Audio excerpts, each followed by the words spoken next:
Religion was a fundamental part of people's lives in the ancient world, politically, socially, personally. Here is the temple of Jupiter Optimus Maximus, king of the gods, in the Forum of Ostia Antica, Rome's port city.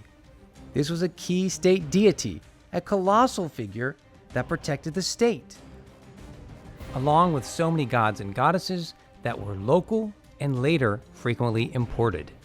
And so there were many other temples in urban settings, nestled into the urban fabric, typically with an altar placed in front of the temple steps for an outdoor animal sacrifice.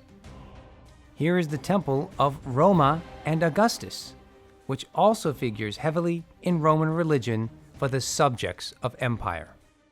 Local deities specific to a town, modest shrines, colossal temples like the Pantheon, with gods imported from all over the Mediterranean.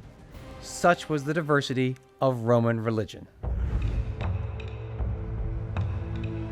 What's really Roman about Roman religion? How did the actual system work for veneration of the gods? It was a very pragmatic religion where the people had to make sure that they offered, that they gave exactly what was prescribed in order to obtain what they expected. The principal ruling and summarizing this behavior is the do ut des. I give so that you give me back. You follow the rites of your ancestors, replicating exact motions and prayers and wearing specific dress, often with a toga pulled over one's head as a sign of respect of the gods, to ensure a successful request for support from the gods.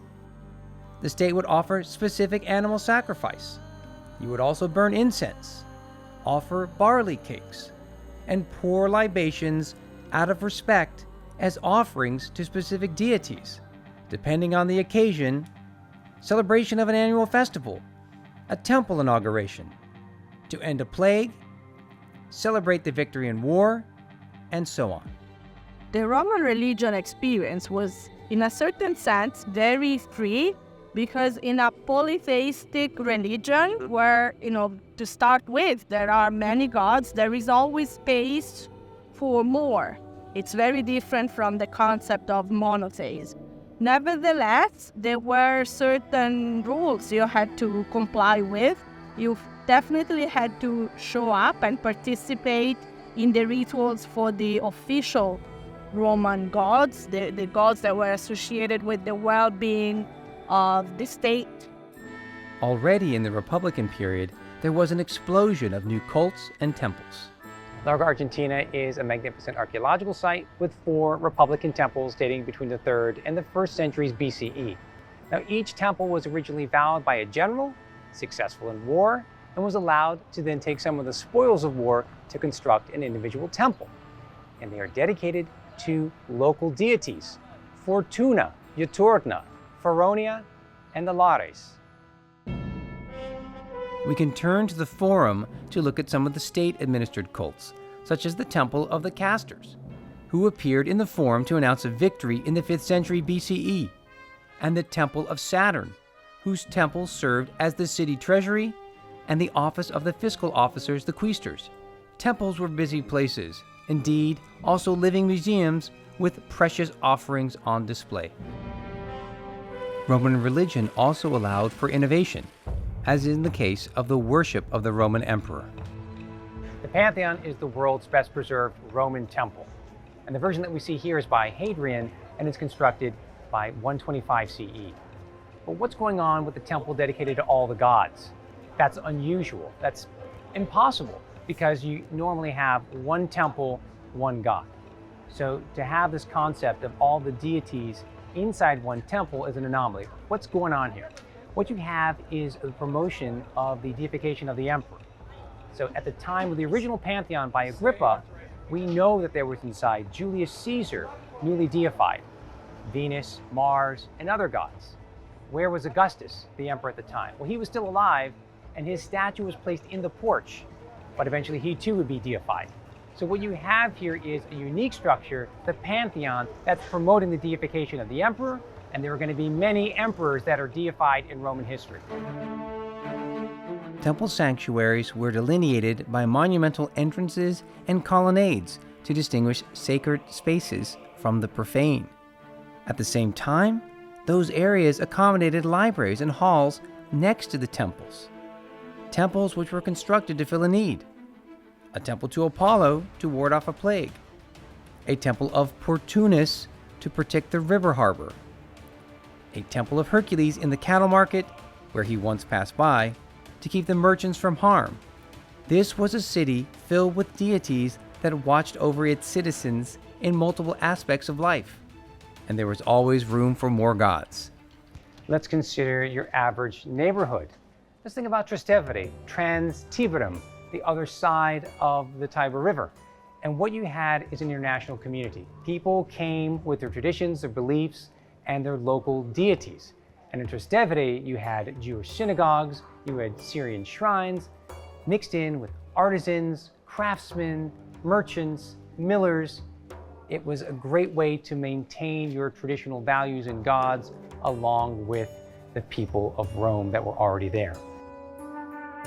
Along with Jews and Syrians, there were many others: Celts, Germans, and Egyptians. Isis was an Egyptian deity, a protective deity, a fertility goddess, and she came to Rome through merchants and shippers that were Egyptian, but ultimately Romans themselves fell in love with this deity. And by the imperial period, she's going to receive a colossal temple in the Campus Martius area, and she's going to be paired with Serapis, another deity who's a combination of Osiris and Apis. And when you look at the city of Rome today and you see so many obelisks, a lot of those obelisks were decorating the temple complex in the Campus Martius. So who is this woman behind me? She's colossal, so she's probably a cult statue. She's Isis, so probably she's the cult statue of the lost temple of Isis in the Campus Martius. Here are two preserved scenes of worship of Isis from Herculaneum. We can see the distinct priest of Isis, as well as the initiates that fill up the sanctuary on a festive day. The sanctuary is decorated by Sphinx statues, garlands, and palm trees. The focal point is the altar where offerings are made.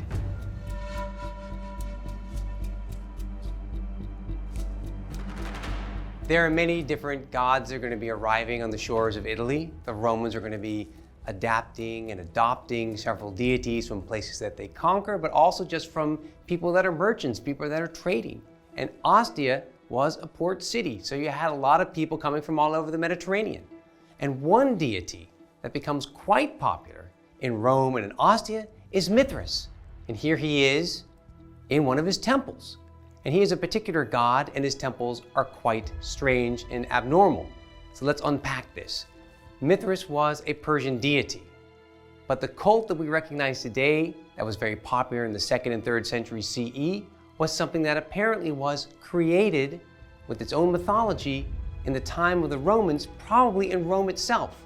So someone that's familiar with some of the aspects of the Persian deity from ancient Iran, that also then has its own kind of mythology that's popularized with the Roman military.